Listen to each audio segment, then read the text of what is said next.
Hi and happy Composting Week 2022. It's also Food Waste Action Week, so we thought we'd combine those two and bring you some tips this week on how to compost at home or at work or wherever your space is. So we want to talk to you about how to compost, why you might want to compost, and the benefits for you, how it can save you money, how it can save waste and help the environment, and how easy it is.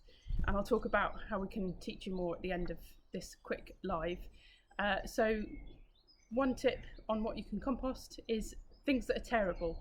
So I've got this piece from a circular magazine that came through the door, and this is just a thick piece of paper and it tears really easily. And so things that tear can generally go in.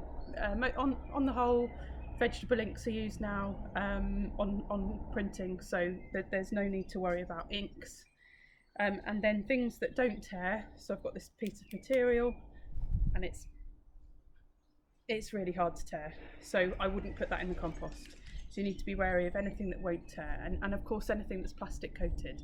So you need to think about takeaway coffee cups, because often they're plastic coated on the inside for the heat. So either you can run them through your compost a few times, or you might not want the plastic coating in there, in which case don't put them in your compost. Sticking with the plastic theme, tea bags. They used to be entirely biodegradable, so they've just rot down with natural materials in them, but nowadays tea bags often contain a percentage of plastic. So again, you need to make that decision about whether you want to put tea bags into your composting system and accept that microplastics will be in there, or whether you want to not include them. And so they are tearable, as you can see here. And of course the tea itself is dried leaves, so that will rot down fine in the compost. And then finally, thinking about food waste, which we're going to talk about later in the week in more detail. Bread is one of the no-nos for composting. It's too heavy for worms to take action on, and also if you have anything that's too heavy or scented in a compost heap, like meat or fish, it will attract rats. And you really don't want to be attracting rats. And again, we can give you some tips on how to manage rats, or more to the point, not to get rats. We're running a masterclass on composting. That's Thursday evening online.